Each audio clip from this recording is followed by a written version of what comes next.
टंका पाइबा पई श्मशान को भौणी कंकाल खोली नहीं ब्यांक सम्मुखें रखा घटना पर जीतू मुंडा घरे पहुंचले पाटना विधायक अखिल चंद्र नायक। पाटना ब्लॉक दियानाली ग्राम में भौणी कालारा मुंडा मृत्यु पर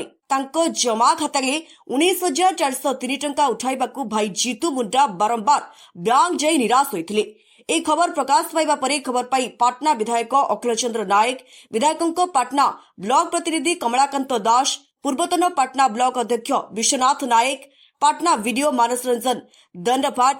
पाटना तहसीलदार अश्विनी कुमार नायक बीजेपी कार्यकर्ता माने जीतू मुंडा घरे पहुंची जीतू मुंडा को साहाय्य करिसेंती। दियानाली ग्राम जीतू मुंडा भाई 3 मास तले भौणी मरी जाते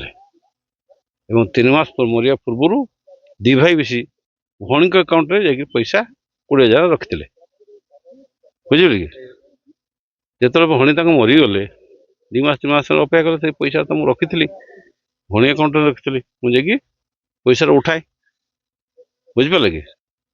जो बैंक गले कहले जो भौणी मरी तो उठे आनु अलग प्रकार इन्वेस्टिगेट करागला से गोटे अहेतुक बोले अभावन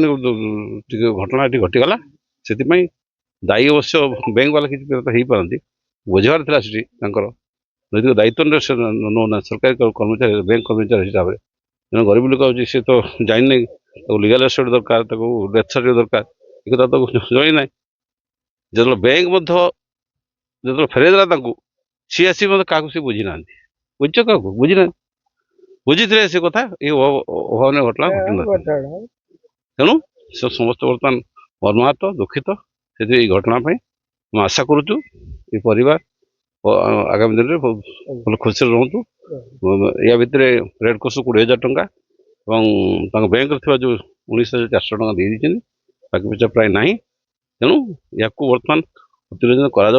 सरकार अवहेला बोलते कहुपर बैंक स्टाफ मान किसी अवहेला जो सब घटना दुर्घटना घटीगला तेणु समस्त को नवेदन